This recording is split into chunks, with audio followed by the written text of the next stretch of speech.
Good evening.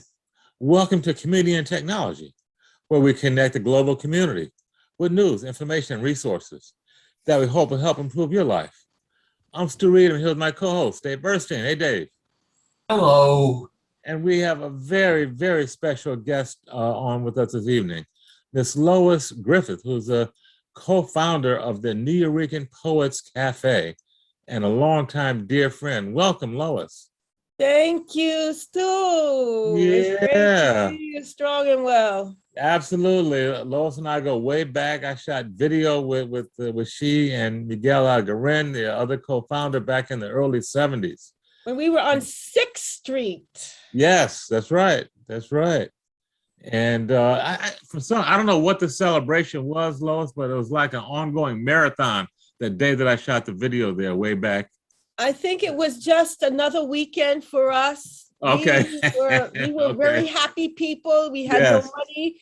We had no real resources. I think I called you in to work with us because we counted on our friends. Yeah. I remember everybody showed up, musicians, poets, all kind of folks passed through. But you have some of your crew. Would you please introduce the other guests? Neal is here. He is on the board of directors of the cafe now. And Rome has been curating the event, which is going to celebrate Miguel Algarín come September 11th. It would have been Miguel's 80th birthday. He passed away November 30th this past year.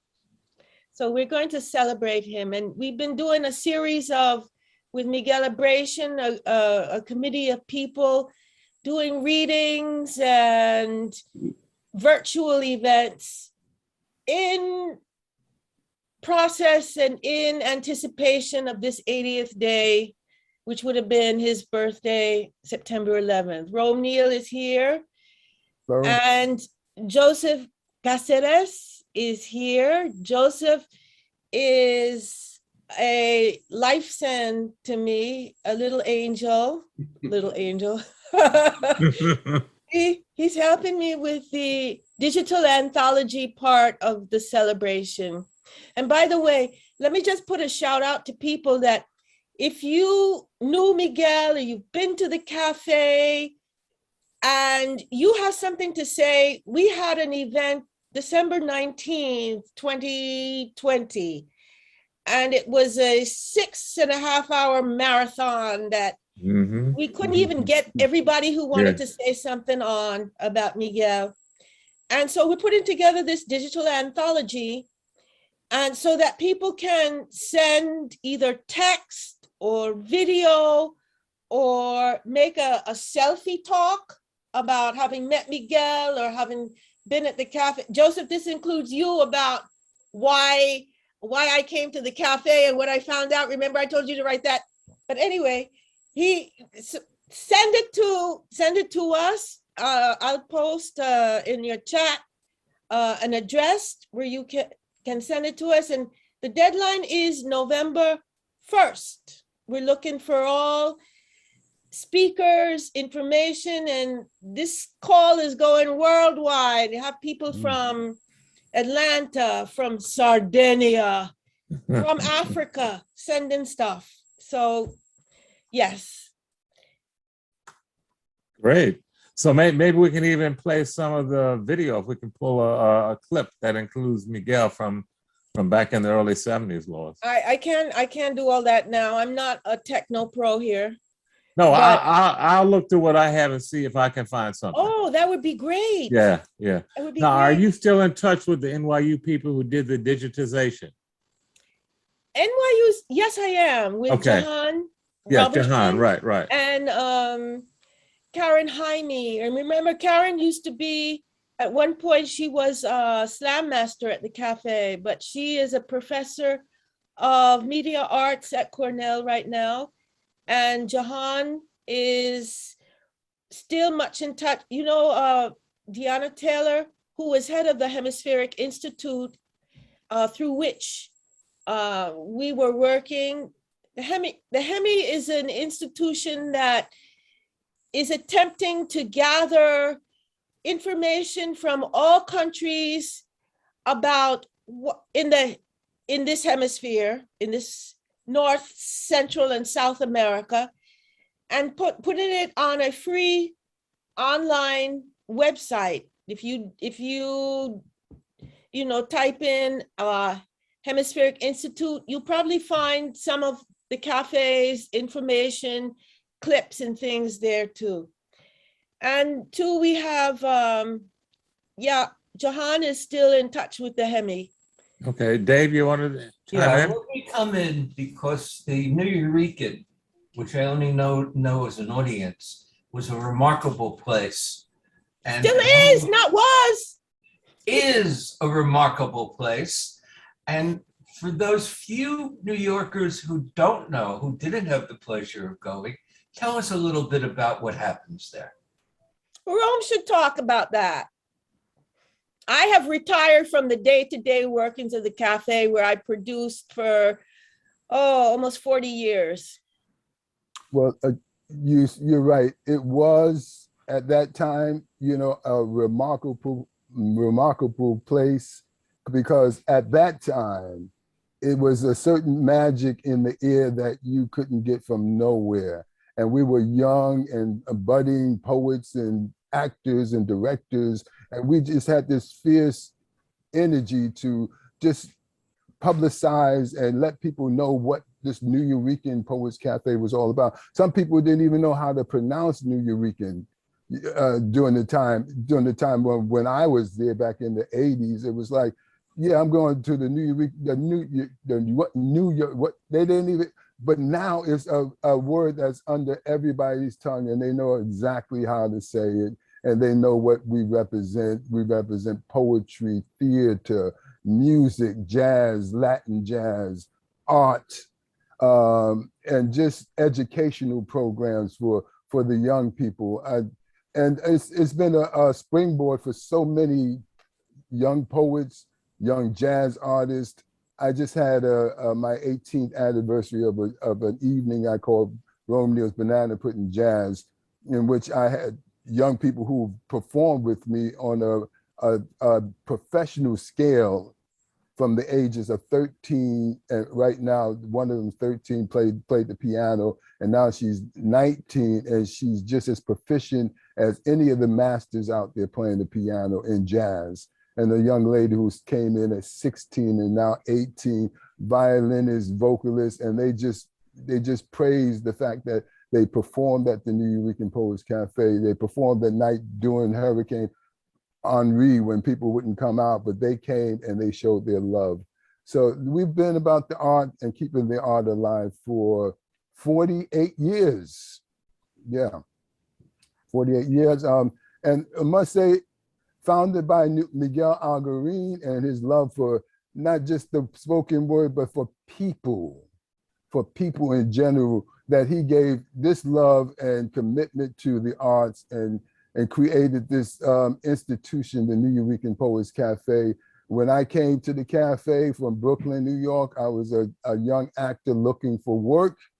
And I stole I was a show business magazine, the auditioning for this play called Nuyorican Nights by Miguel Pinero, in which Miguel Algarín was directing. And I walked in the door, and that's when the magic began. And I became a part of the family then as a young actor, later on to become a resident director, then to become the artistic theater director, now the chairman of the board of directors, as well as artistic theater director, and have a jazz program there. Now, that's what the Nuyorican Poets Cafe can do for one. And it did so much for me, and I'm so honored and privileged to be able to celebrate Miguel's birthday on September 11th in something what I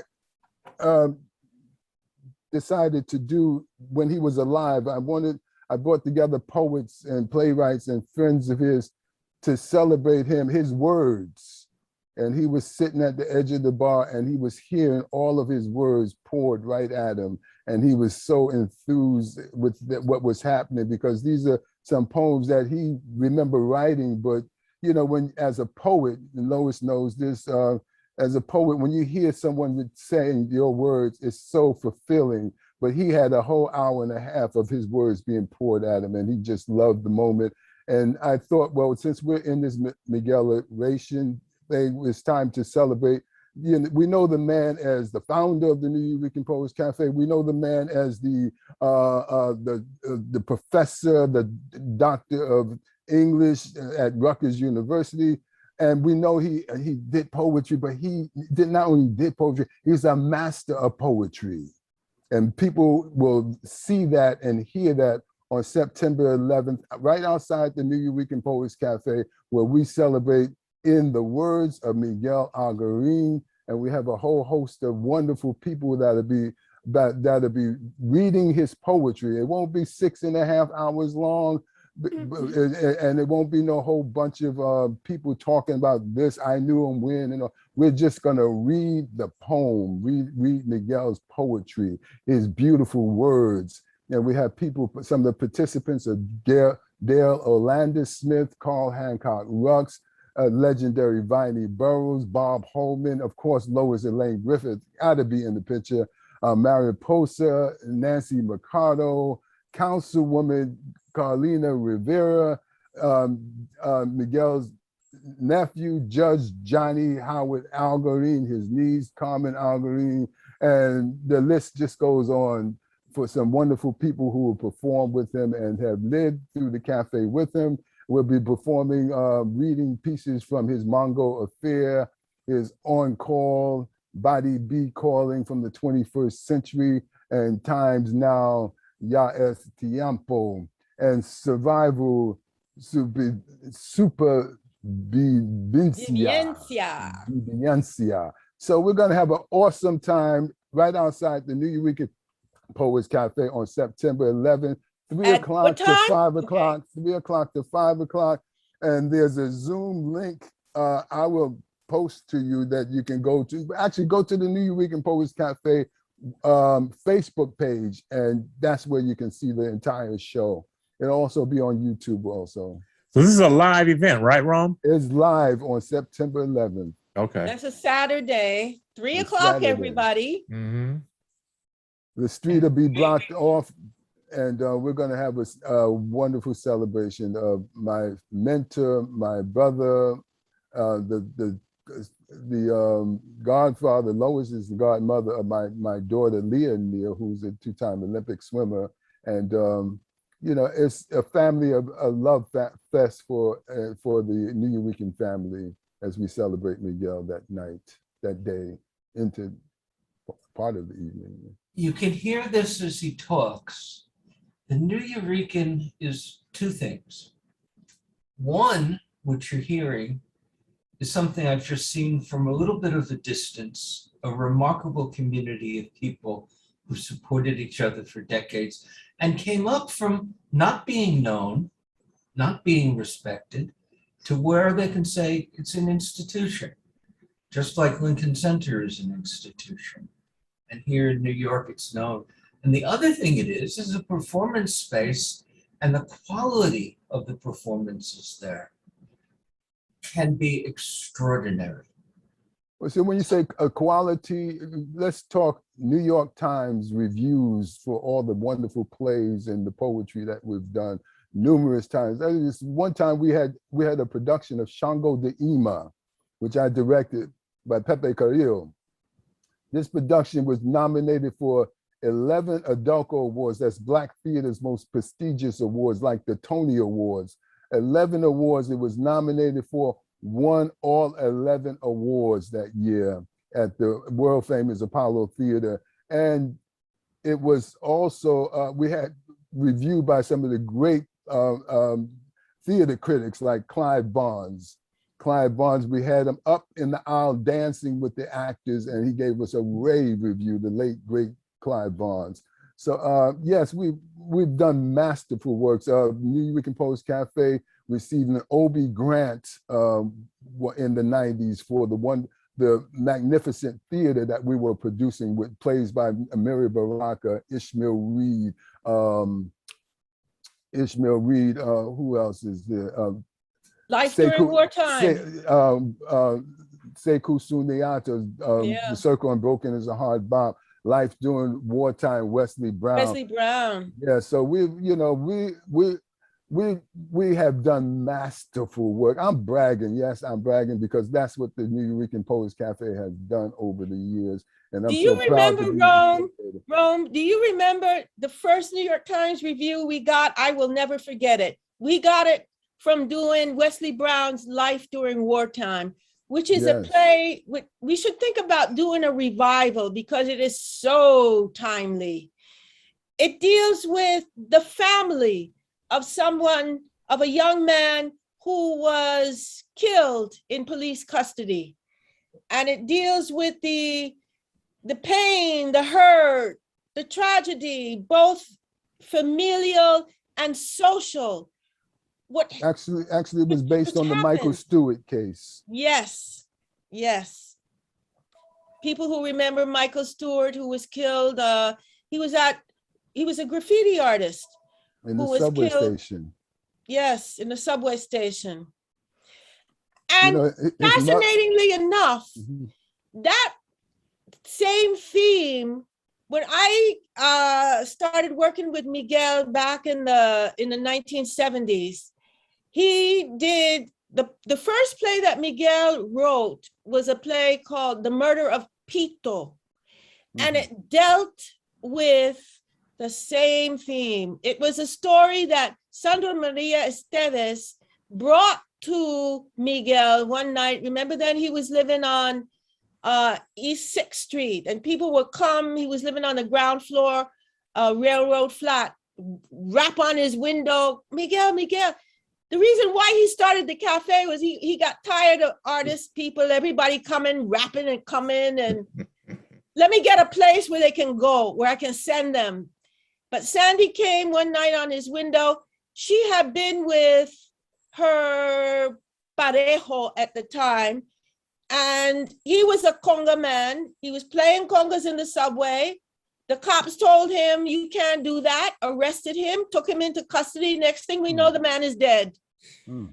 So this is the same kind of thing, and we living through the same thing again here. We should think about Yes, reviving Wesley's play. you know, I want to just say the relationship that Lois and I have when we work with Miguel directly as a director, Lois as a playwright. She wrote a wonderful play called Hoodlum Hearts, and we did that. This is when the cafe had closed down, and we really didn't have a It's home. closed for renovation. For renovation, yes it did. And we didn't have a home, so we did readings of Lois's play at different spots around the city.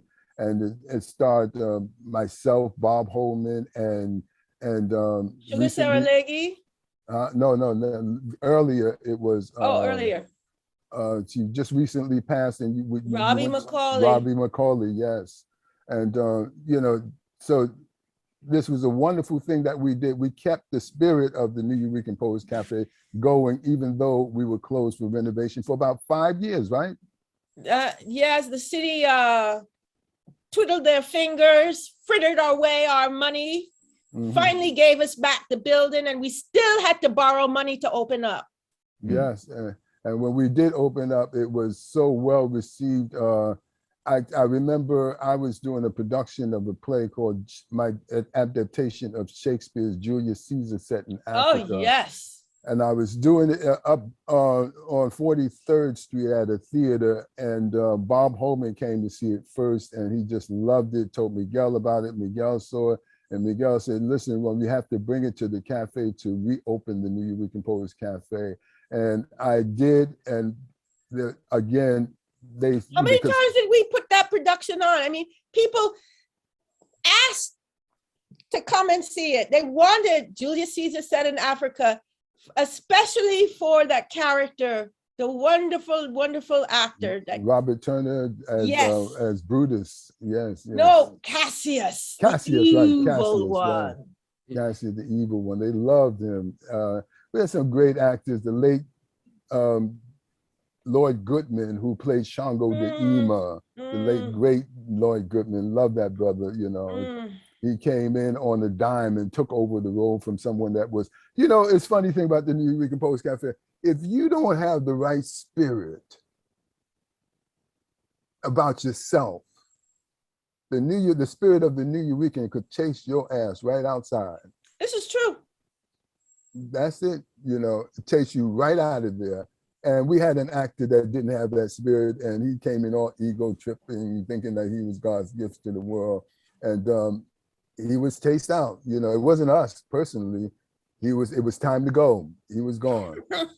And Lloyd Goodman's great actor, Lloyd Goodman, was sitting there reading, going through the lines and stuff, and he stepped in and took it over, won an Adelco Award for a lead actor in Shango the Ema. Now, Adelco Award is the most prestigious award in Black theater. It's like synonymous to the Tony Awards of theater. And when you get one of these, it means you are one of the best. So we were so privileged. Like I said, we received 11 of those awards. I won for director. For that one show. For that one show. I won for director. Miguel won for producer. And he was so happy at the Apollo Theater. And when he went up there to receive the award, and just from Wesley Snipes that night.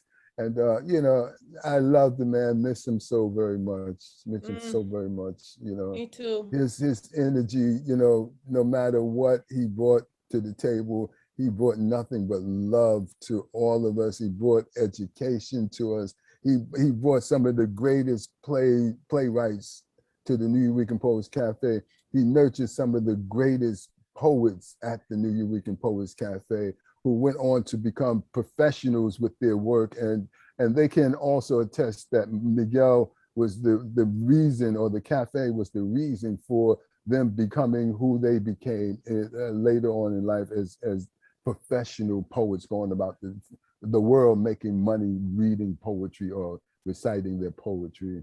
And he had association with so many great people. The Ntozake Shange, you know, was like his sister, and you know, the relationship. And Joseph Papp, who was really a personal mentor to me, because pieces of a play that I was doing at the cafe, I went to a reading that Mikey had at the time, and Mikey introduced me to Joe Papp, and Joe Papp took me under his wing. Yes, he did.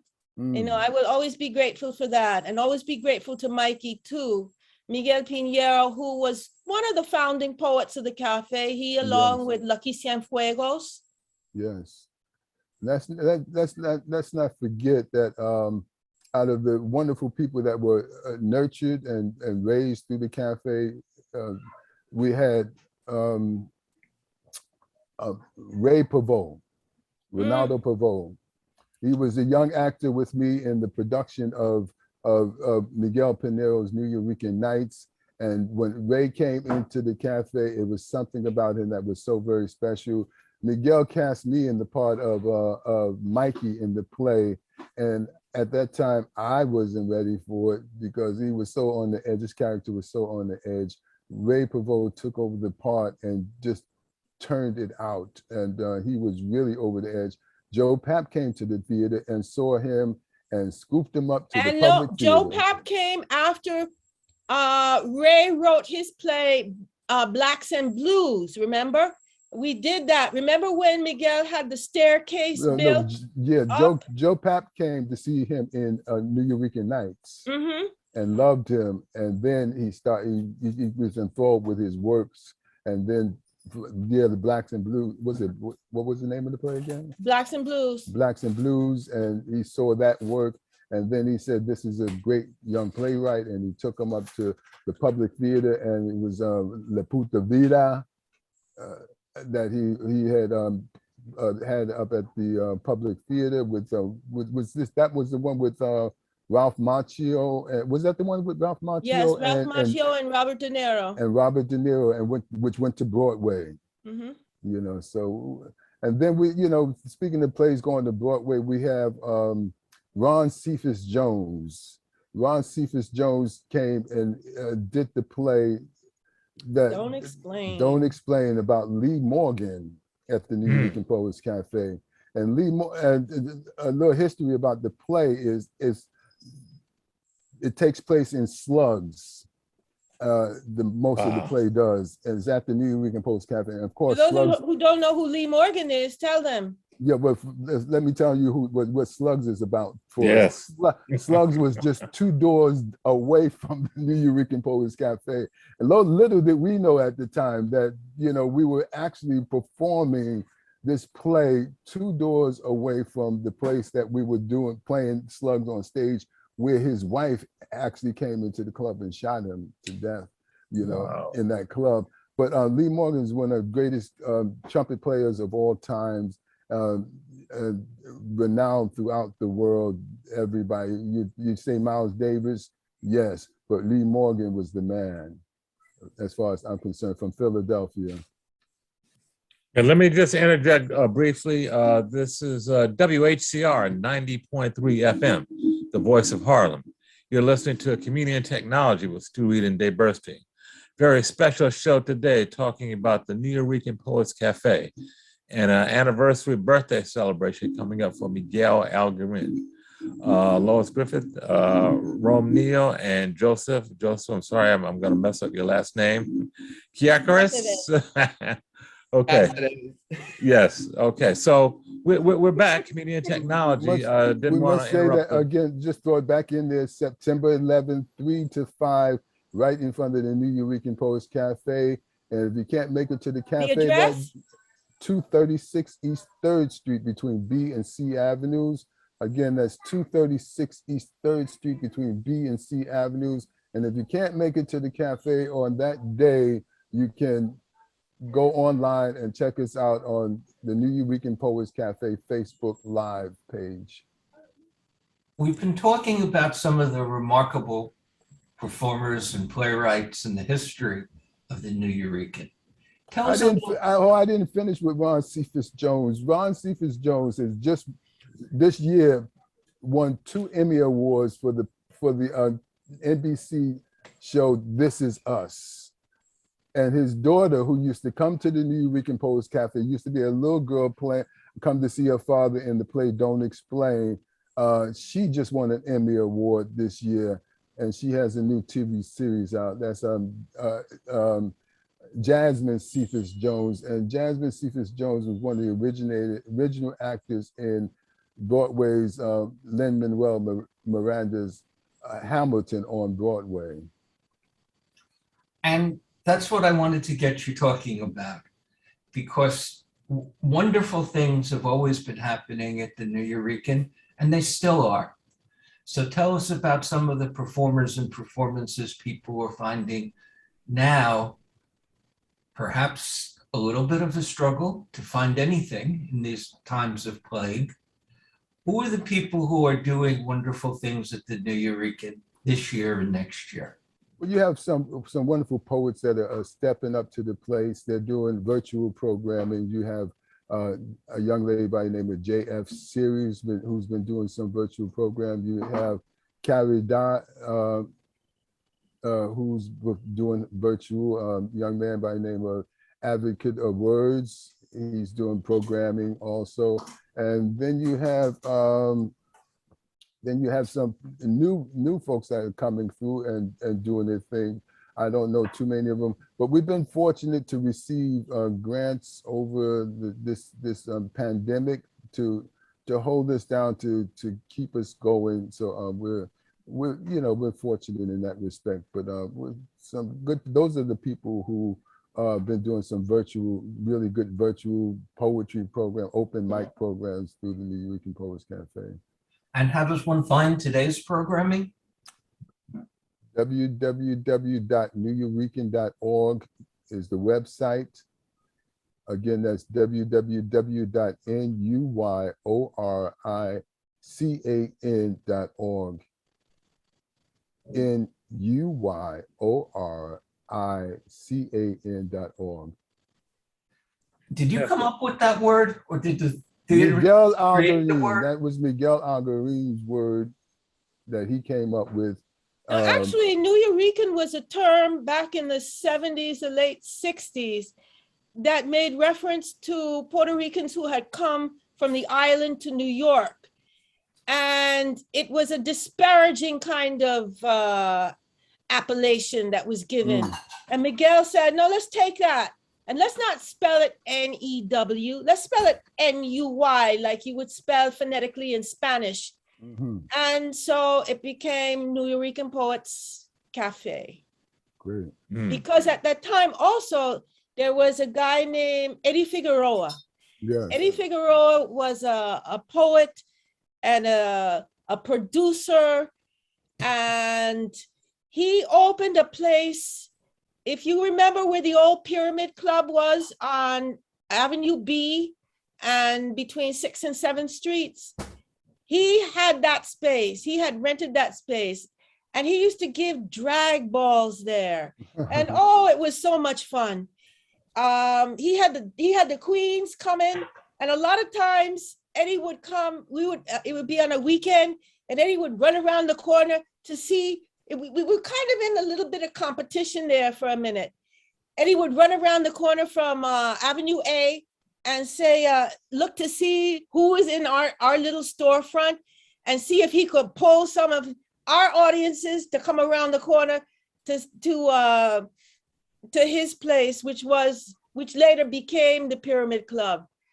But Eddie was a real champion of LGBTQ people in the city at the time when there were no real champions for LGBTQ people.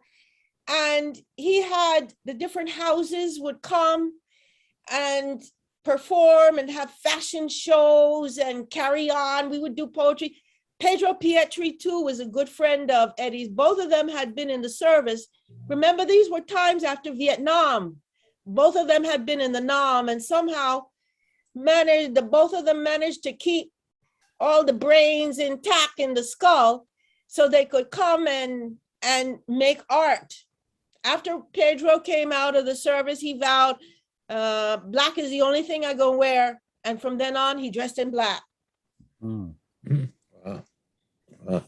Hey, Joseph, can we hear a little bit from Joseph about what his involvement with the cafe and the foundation? We haven't heard from you, Joseph. Well, I've been to the cafe many years ago, maybe when I was too young. I don't really have really strong memories of my time there because it's been so long. But yeah, Joseph, you can never be too young. We had little babies floating around the cafe. Right, and young poets who came with their mothers. Yes.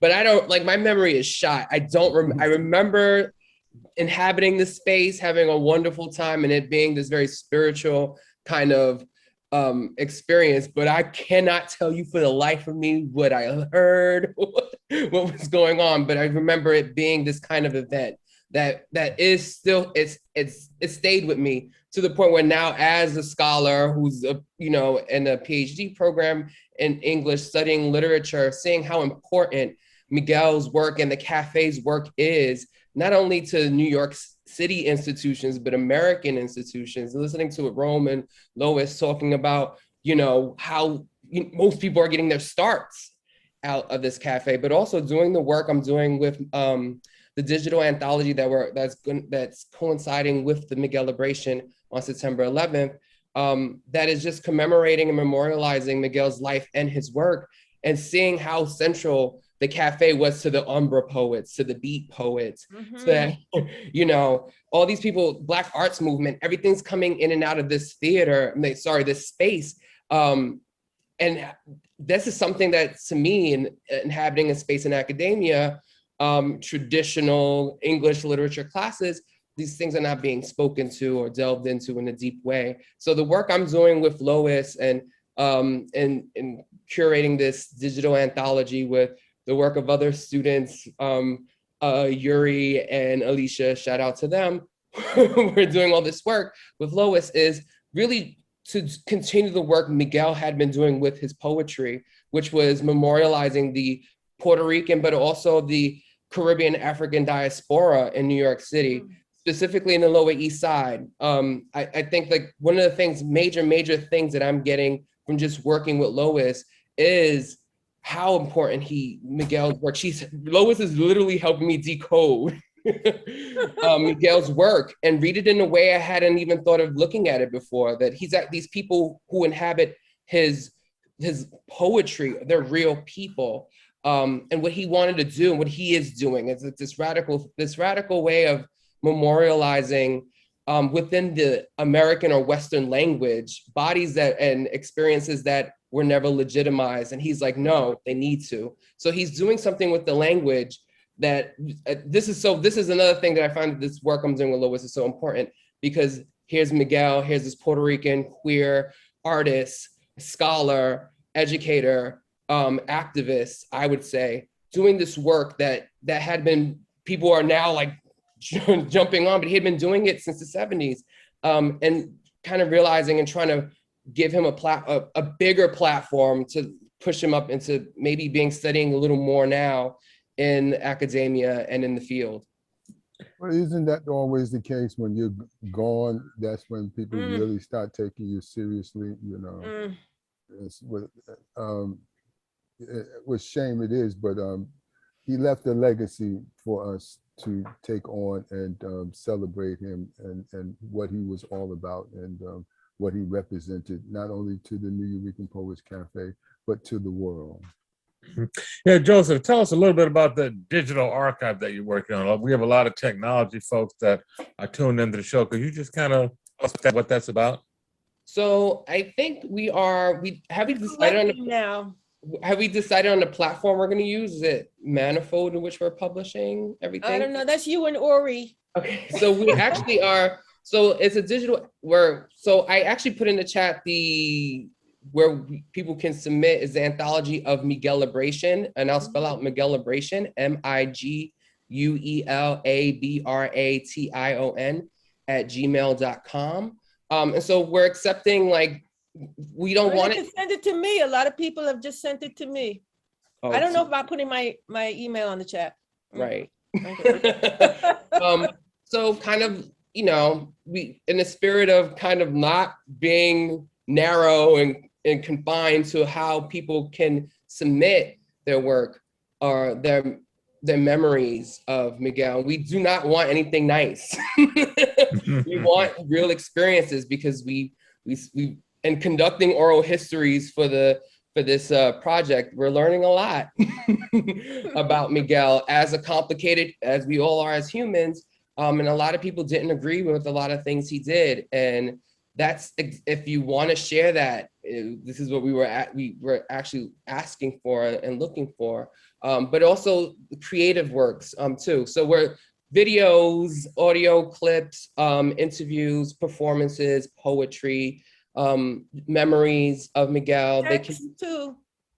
Yeah, they could be fictionalized too. I've never met Miguel, but I feel after doing all this work with this digital anthology, since like March, I've been working with Lois. Lois has been working on it way longer than that.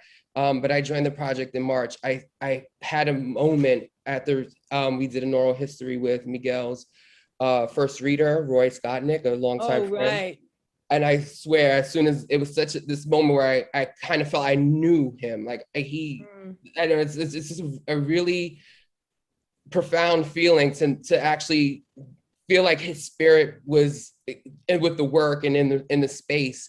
But yeah, this is, I guess if that answers. You know, that's the gist of it all. You said you felt like you knew, and that's what we are going to do. The feeling that you're feeling, we want the world to feel. Yeah, I felt like I knew him, opposed to who is he? What was it? You know, oh, that's what he did? No, I know him now. And that's what you just said was the gist of it all. So the digital archive is going to sit somewhere. I guess it's going to be available online. How are folks going to be able to get to that, Joseph? Have you figured that out yet?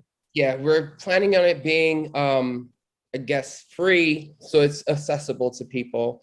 We haven't decided on the platform. I think we have, but once all of the submissions are in by November 1st, we're gonna go through them and set up the site, and also drop that link when it is available. I don't guess, have we decided where it's gonna drop? No, not yet. Yeah, so that's But also you and Ori.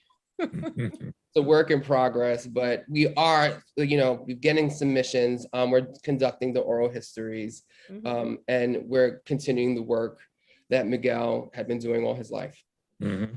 So with the actual day, I threw some names out there. I might as well finish them up with some of the people that be performing. We have Ave B C, K.O. Charles, Wilson Chimbo will be drumming. We have Lorraine Goodman who will do a tap number to Miguel's words.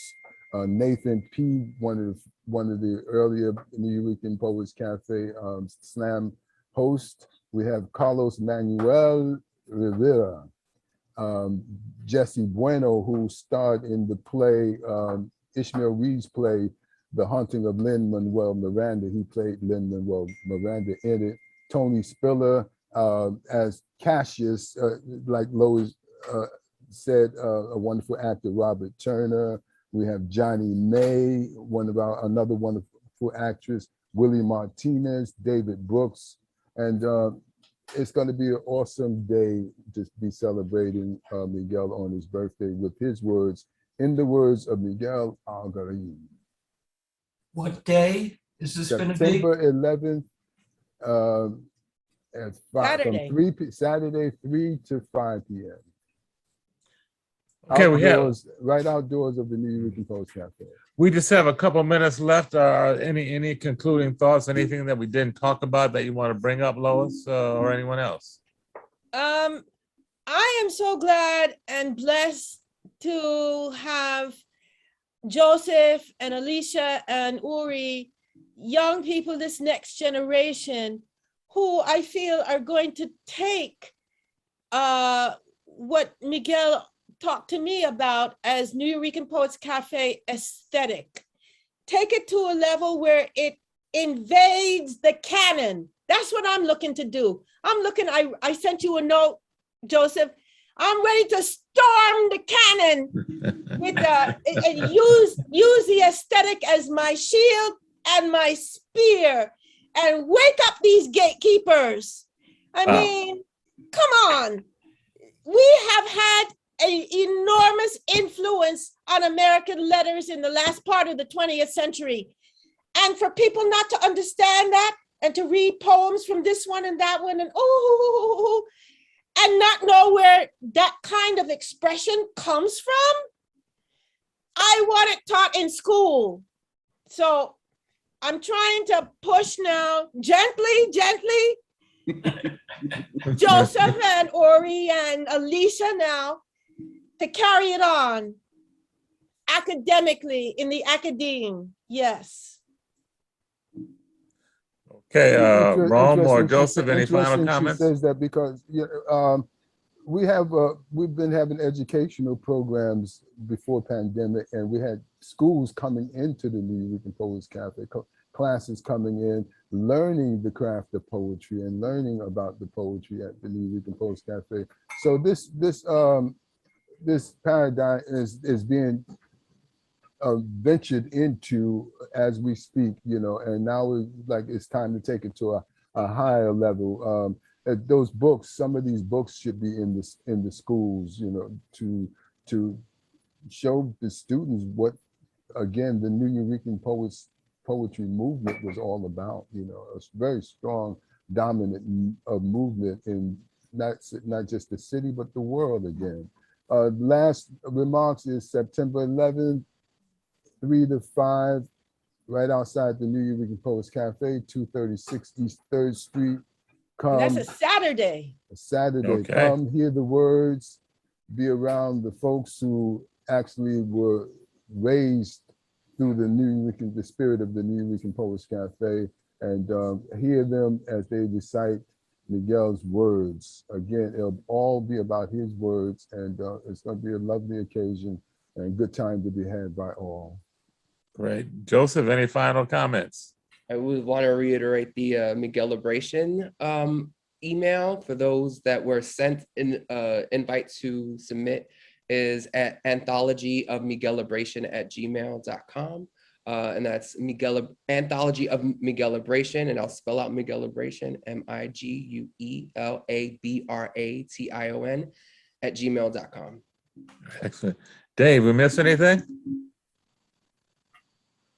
Well, it's almost easy to forget the quality of the work, which is what, frankly, I went for, because I wasn't part of this community, but I was very, very happy to enjoy some incredible work in theater and in poetry at the cafe. Okay, well, I want to thank everyone. Joseph Cáceres. Joseph, say your name, Joseph. Joseph Cáceres. Okay, thank you. Rome Neal and my very dear friend, Lois Griffith. Thank you all for coming to Community and Technology today to talk about the celebration of Miguel Algarín and the Nuyorican Poets Cafe. This is Community and Technology, WHCR 90.3, the voice of Harlem. Thank you. Stay tuned next week Thank you, for Stu. more. Okay, thank you again. Okay, September 11th. Saturday, September 11th. Saturday, yeah. September 11th. Be there, Nuyorican Poets Cafe. Thanks for tuning in. Good night. Thanks. Good night. Okay, good night.